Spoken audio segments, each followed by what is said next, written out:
శివాయ గురవే నమః. ఇప్పటిదాకా మనం మాఘమాసం యొక్క ప్రాముఖ్యతను తెలుసుకుంటూ వస్తున్నాం. అందులో భాగంగా రేపు అత్యంత మహిమాన్వితమైన పర్వదినం రథసప్తమి, సూర్య జయంతి అంటారు. ఈ సంవత్సరం విశేషంగా ఆదివారంతో కూడుకుని రథసప్తమి, భానుసప్తమి ఏర్పడ్డాయి. సూర్య భగవానుడికి అత్యంత ప్రీతికరమైన తిథి సప్తమి తిథి. అత్యంత ప్రీతికరమైన రోజు ఆదివారం. సప్తమి ఆదివారం మాఘమాసం ఉత్తరాయణ పుణ్యకాలంలో ఈ సంవత్సరం వచ్చింది. ప్రతి ఒక్కరూ కూడా ఈ అత్యంత పవిత్రమైనటువంటి రథసప్తమి నాడు అర్కపత్రాన్ని, బదరీ ఫలాన్ని, అర్కపత్రము అంటే జిల్లేడాకు, బదరీ ఫలము అంటే రేగిపండు, ఈ రెండింటిని కూడా శిరస్సు మీద పెట్టుకుని తూర్పు ముఖంగా నిలబడి సూర్యోదయానికి పూర్వమే స్నానం ఆచరించాలి. ఇలా స్నానం చేయడం వల్ల మనకి అపమృత్యు దోషం పోతుంది. రాబోయేటువంటి వసంత ఋతువు అంటే వేసంకాలంలో వచ్చేటువంటి వసంత ఋతువులో వడదెబ్బ తగలకుండా ఈ బ్రహ్మస్థానంలో మనం అర్కపత్రాన్ని, బదరీ ఫలాన్ని పెట్టుకుని స్నానం చేయడం వల్ల ఆ దోషం లేకుండా మన శరీరాన్ని సంరక్షణకు కావాల్సిన శక్తిని, తేజస్సుని ప్రసాదిస్తుందన్నమాట. అందుకనే అర్కపత్రం సూర్య సమిధ, సూర్య భగవానుడికి సంబంధించిన హోమం చేసేటప్పుడు ఆ అర్కపత్రాన్ని, వచ్చేటువంటి పుల్లల్ని హోమం చేస్తాం. బదరీ ఫలం చాలా గొప్పది. ఆయుర్వేద శాస్త్రంలో రేగి పండుగకి చాలా ప్రాముఖ్యత ఉన్నది. సంవత్సరానికి ఒక్కసారైనా కానీ ఈ రేగి చెట్టు యొక్క ఆకులను నీళ్ళల్లో వేసుకుని స్నానం చేస్తే శరీరం ఉత్తేజంగా తయారవుతుందన్నమాట.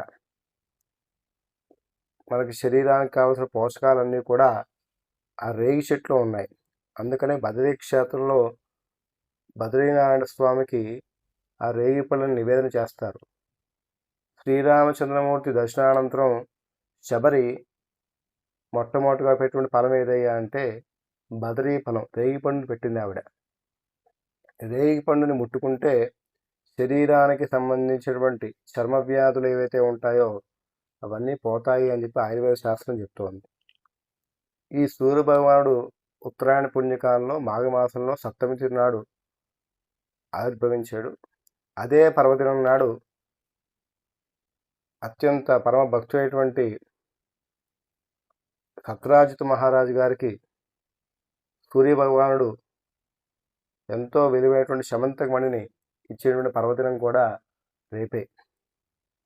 అందుకనే మనకి శాస్త్రంలో 3 స్నానాలు ప్రధానంగా చెప్పారు. కనుమ స్నానము, గ్రహణ స్నానము, మాఘ స్నానము చాలా ప్రధానం. అంటే ఉత్తరాయణ పుణ్యకాలం ప్రవేశించగానే మకర సంక్రాంతి అయిన తర్వాత వచ్చేటువంటి కనుమ పండుగ నాడు తప్పనిసరిగా స్నానం చేయాలట. అలాగే సూర్యగ్రహణం కానీ చంద్రగ్రహణం కానీ అయిన తర్వాత గ్రహణానంతరం స్నానం చేయాలి. మాఘమాసం ప్రతినిత్యం స్నానం చేయమని చెప్పారు. అలా కుదరని పక్షంలో ఈ రథసప్తమి నాడు తప్పనిసరిగా స్నానం చేయాలి. ఒక్కరోజు మాఘమాసంలో సప్తమి నాడు స్నానం చేస్తే మన శరీరంలో ఉన్నటువంటి రుగ్మతలు తొలగిపోయి, గ్రహ బాధలు తొలగిపోయి, అపమృత్యు దోషం పోయి ఆరోగ్యము, తేజస్సు, వర్చస్సు ప్రసాదిస్తాడు సూర్యభగవానుడు. ఆ సూర్యభగవానుడికి ఎర్రటి పుష్పాలంటే చాలా ఇష్టం. ఎర్రటి పుష్పాలను నీళ్ళల్లో వేసి రక్తచందనంతో కూడుకున్నటువంటి అక్షంతలు, అందుకనే రక్త పుష్పంచ రక్తగంధంచ రక్తమాల్యాంబర ధర్మం అని చెప్పి ఆయన మంత్రంలో చెప్పబడింది. ఎర్రటి వర్ణంలో ఉంటాడట ఆయన. ఎరుపు రంగు అంటే చాలా ఇష్టం. ఎర్ర చందనాన్ని అరగదీసి దాన్ని నీళ్ళలో కలిపి అక్షింతలని సూర్యభగవానికి అర్ఘ్యప్రదానం ఇవ్వాలి. అలా ఇస్తే పితృదేవతలు సంతోషిస్తారు.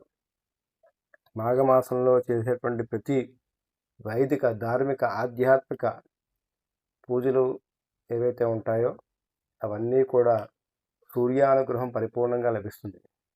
ఒక్క సూర్యభగవాన్ అనుగ్రహం ఉంటే మిగతా గ్రహాలు సమస్తము కూడా అనుగ్రహిస్తాయి.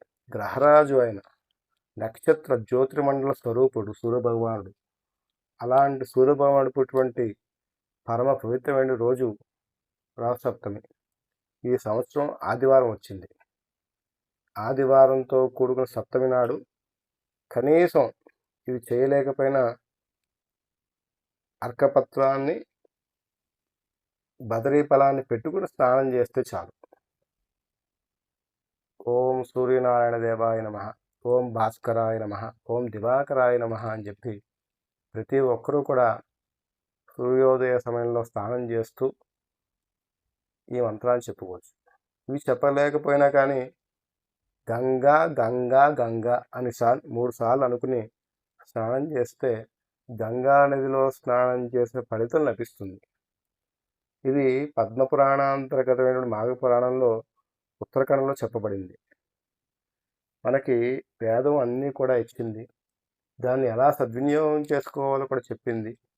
కాబట్టి వచ్చిన పర్వదినాన్ని సదావకాశాన్ని వినియోగించుకుని శరీర ఆరోగ్యాన్ని కాపాడుకుంటూ ఐశ్వర్య ప్రదాత ఆరోగ్య ప్రదాత సూర్యానుగ్రహాన్ని పొంది ప్రతి ఒక్కరూ కూడా తరించవలసిందిగా కోరుతున్నాం. శ్రీమాత్రే నమః.